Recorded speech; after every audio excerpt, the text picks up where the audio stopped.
just how it is.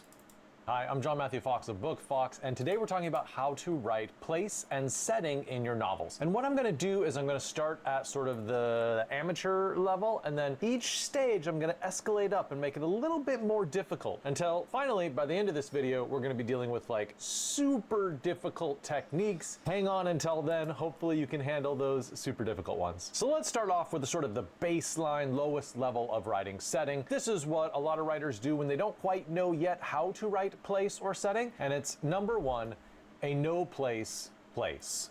No place place. Okay, cool.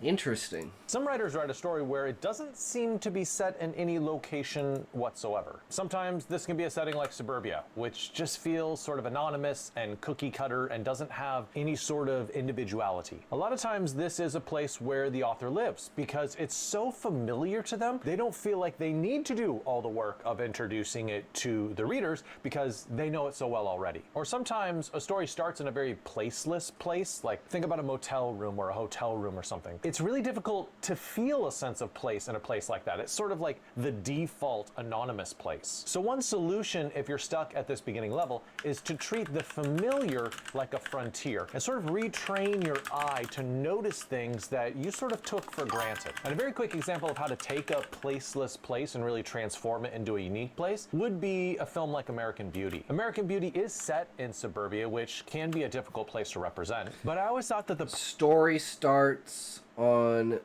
Gary, Indiana, hometown of Michael Jackson.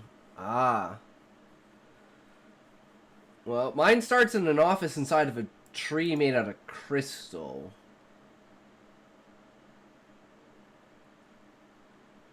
But it's like you can tell it's a fucked up place because of the lighting. The way that the lighting is described, because it's like the lava,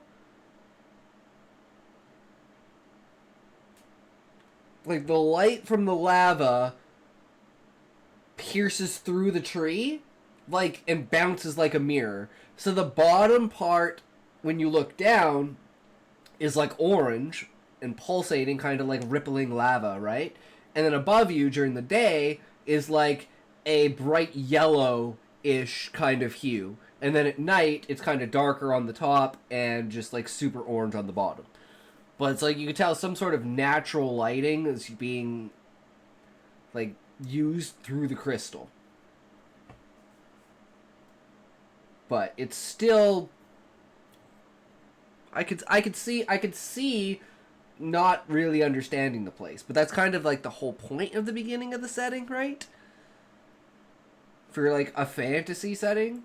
Perfect encapsulation of this place was the wife who apologized for the filthiness of an absolutely spotless house. It says so much about the social pressures in that environment. It says so much about the wrong perceptions. This story also characterizes suburbia as a place with repressed desires, not only of Kevin Spacey, but also of his neighbor, the Colonel. So basically, suburbia is described as having this surface level of harmony, but this underlying ocean of discontent. And by the way, if you want to up your writing game, I would suggest subscribing to Book Fox Academy, which gives you access to all my writing courses, including courses like my writing techniques course, my sentence writing course, my novel writing course, and lots more. I'll give links to those in the description. Check them out. But if you're good on that level, congratulations. Let's escalate one level more up to number 2, visual details only.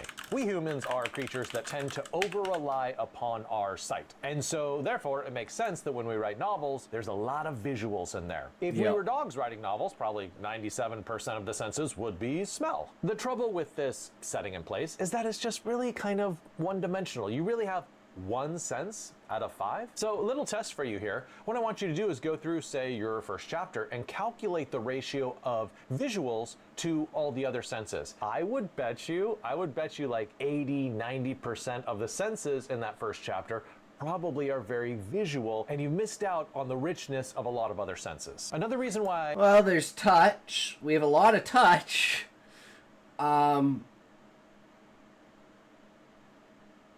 Like, there could be the smell of the campfire. I guess that's one part. I'm just thinking now, could be changed. Maybe they have a meal of some kind. Like, I mean, the smell of burning from Torg being hit by a fireball.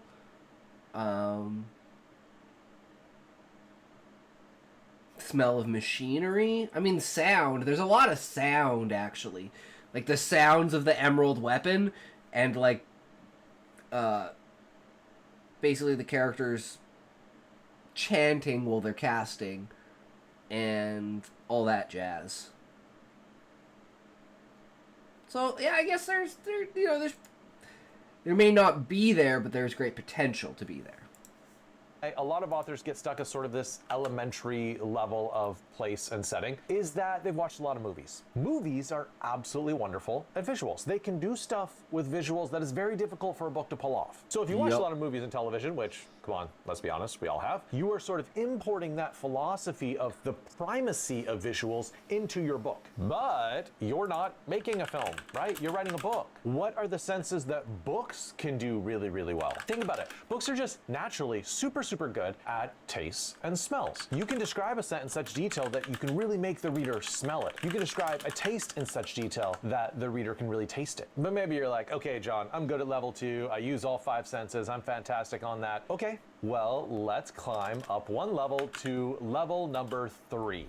Sensory details only. So this is when you're using all 5 of the senses to describe a place and to describe the setting, but a setting cannot be reduced to merely sensory details. A place is much more than just what you're seeing and what you're smelling and what you're hearing. So for the first 18 years of my life, I grew up in Hesperia, which is a very small town in California. It's in the high desert, 4,000 feet elevation, so you get snow in the wintertime, and then it's often over 100 degrees during the summertime. And if I was to describe that place, I would be doing the reader a disservice if I only focused on details, stuff like the afternoon wind that always kicked up, and the feeling of 115 degrees when riding in a car. No, to truly get a sense of a place, it's more about the philosophy of life of the people who live there. Yeah. Even a lot of my high school classmates are still living in Hesperia or Victorville or Apple Valley. It's a kind of rootedness to that place. They're not, traveling internationally or something. A place is also a matter of what people are doing in their free time. A lot more people are doing dirt biking than chess tournaments. A place is often a view of a career as well. Do you view your career as just like something to get by so you can go and drink beer in the evenings? So when you're describing a place, I want you to expand your notion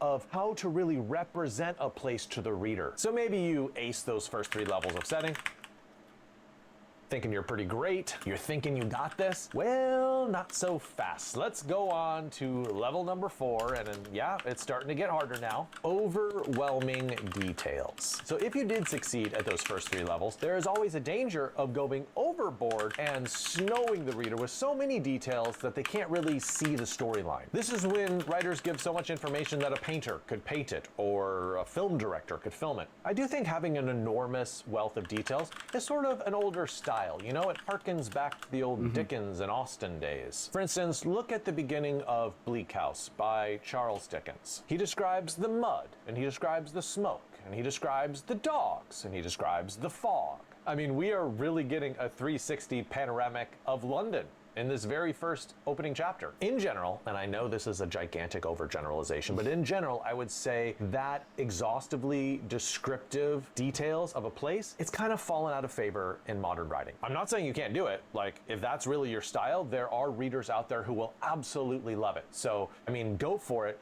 I just think you're fighting a little bit more of an uphill battle. The trend seems to be toward more judiciously selected details. I would view the entire purpose of a setting is to make the characters' journeys seem real. So that establishes characters as being in a hierarchy over the setting. I think the danger of this level number 4 is that you end up inverting that, and that you end up with the settings being over characters. Another choice, if you're at this level of setting, is instead of putting all of that information in a gigantic chunk, like a gigantic couple of paragraphs, what you do is you sort of parcel it out across your entire manuscript. The reader's still getting a lot of details, but it's not all at once, and that feels a lot more and building up on top of it. If you're still watching and you have passed those first 4 levels, we have 3 levels to go, and they are some of the most difficult ones, especially the last one. So hang in there. Let's look now at number 5, pitfall of static settings. So far you're using all 5 sentences and you're not giving an overwhelming amount of detail. But at this level, the danger is your setting static? These are settings that are remaining unchanged throughout the story rather than adapting and evolving along. We have like, what, 3 points? 3 points of completely basically upending the world and completely changing everything, as well as perspectives towards places, because the tree itself never changes until the end of the book, but it's like it goes from being like a harmonious sanctimony or sanctuary for the character to a longing of home to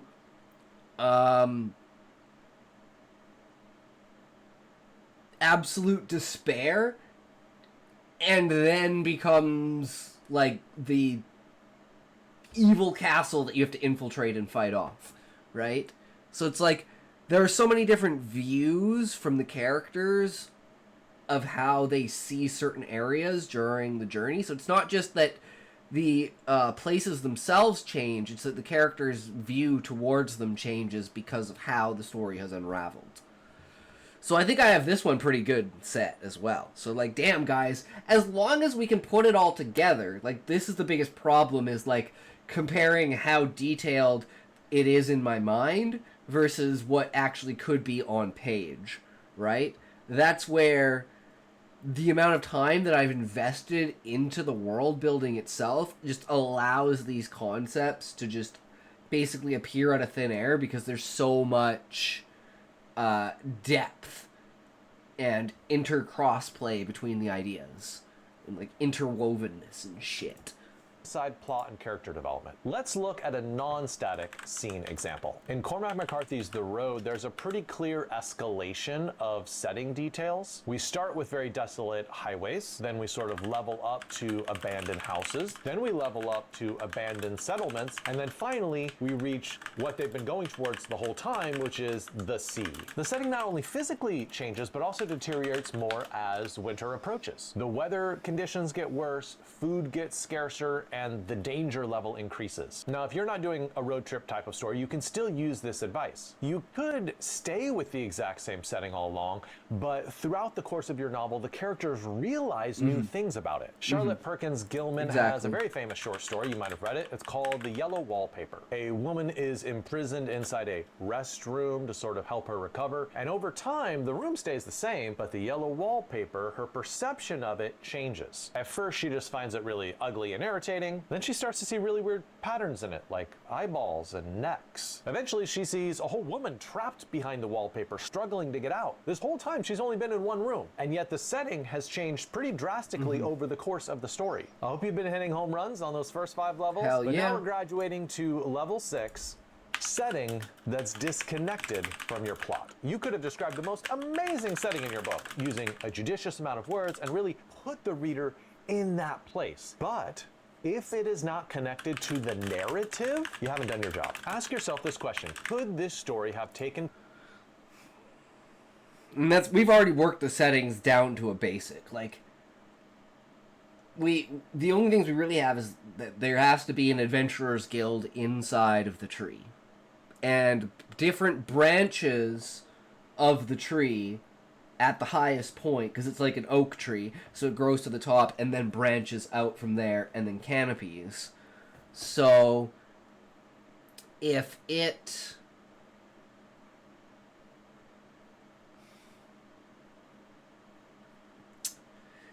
there's an area that I have in my mind, it's because it's connected to the narrative. So if there's an area that we're creating, it's only to facilitate the rest of those areas. Such as, well, there has to be a crafting branch as well, because Husai has to go there. Well, there has to be a royal palace, because Husai has to go there. And ad break.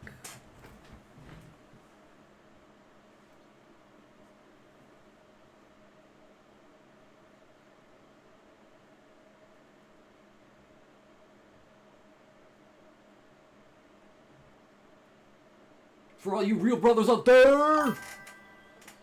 Ah, you caught me, Levi. It's not on. I'm fucking bad streamer. I'm a terrible streamer. I'm bad. The ad breaks canon. Only if you're not a subscriber. No, I figured out how to get the fucking alert in there now. So like, if you use channel points now, Levi, like the actual it didn't work for me. I don't know why, but if like you use the channel points and you do the wellness check, it should work now. Do not drink water. Do not leave your seat. Do not move your feet. Do not stretch. Do not go to the bathroom. Have Needs to be a little bit louder. Needs to be a little bit louder, but yeah. Now you guys can do that.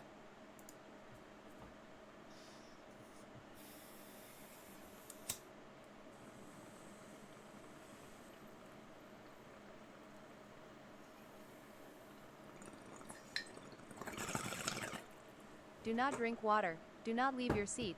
Do not move your feet. Do not stretch. Do not go to the bathroom. Have another toke.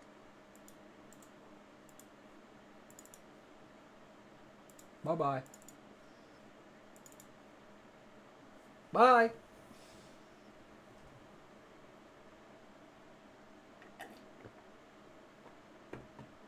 Sean, you bastard. How dare you? Ugh. You're killing me. What are you, Smokey? What are you, Smokey, Eggy, and Sean all in one? What is this?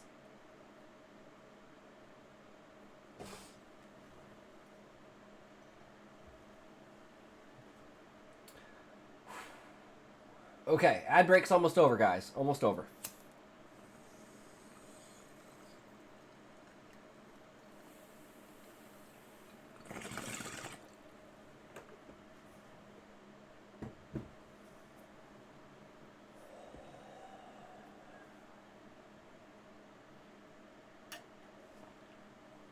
All right. Welcome back. Welcome back. Now that I forgot what I was talking about. Right, if there's an area that's not in my mind because it's not connected to the narrative, but we need to build areas around it. Like, we need to...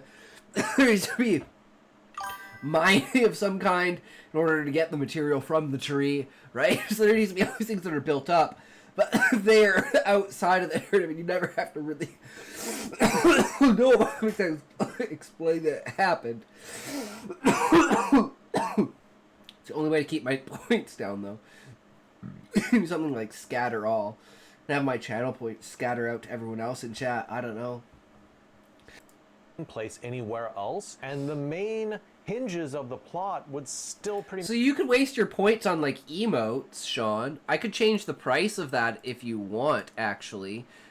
much work. If so, that's a sign that your setting is faulty. It's not integrated well into your story. And let's just talk about 3 simple ways you can integrate your setting with your story. And for an example of this, we're going to learn from Karan Desai's novel, The Inheritance of Laws. Where her story takes place is Kalimpong, which is in the northeast of India, sort of nestled between Bangladesh and Nepal. And the first way that the setting affects the plot is just physically. There's monsoon rains, which cause landslides, and this traps the characters in that place. And so when political violence erupts, they can't escape. The setting also affects the characters' decisions. There's a character who is a cook's son who's really struggling with the remoteness of this place. And so he leaves to immigrate to the US because he just doesn't have any economic opportunities. And lastly, the setting affects the story metaphorically. There is this retired judge who's lived in this crumbling mansion, and that not only represents his own body, but also sort of a colonialist hangover. There is no way that this novel could take place anywhere other than Northeast India. So I would say Karan Desai has done a wonderful job with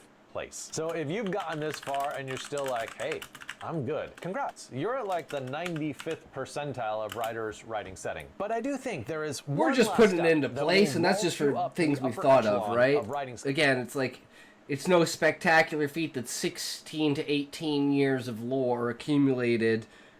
You know, I can pick all of these things out and just be like, oh yeah, that, oh yeah, that, oh yeah, that, oh yeah, that. That's how that connects with that. Perfect. Makes sense. Yep, we're good. Skills in terms of setting. It is point number 7, a lack of feeling.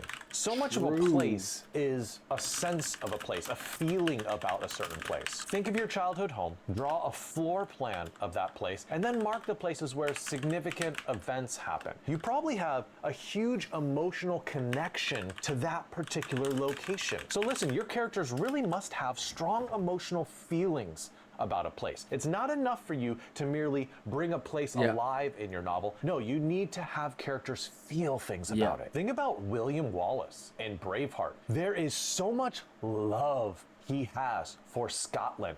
There is such a strong sense of possession he feels for that land. In that setting, place isn't sort of just this neutral landscape where he goes about doing things. It's intricately connected to his motivations, to everything he does in that story. Or think about Annie Proulx's The Shipping News. The main character Coyle feels an enormous amount of peace and rootedness in his home of Newfoundland. And I love how Annie Proulx shows this. Coyle, when he moves to New York, develops this habit of covering up his chin because he's embarrassed of his strong native jawline. But when he goes back to Newfoundland, he drops that gesture because he's not embarrassed any longer. He feels an enormous amount of acceptance when he's there. Now, those are very positive emotions about a place. You could flip it and have the opposite as well. Characters could hate the place where they are. Characters could feel... Love me a strong native jawline. True. Very estranged and homeless in the place where they are. But just make sure your character has a very strong emotional feeling about their location. True. Look in the description below if you want to check out that. So, hey, we passed, guys. We got them all. Courses with BookFox Academy. Hey, thanks for watching, and I hope you have a good writing day.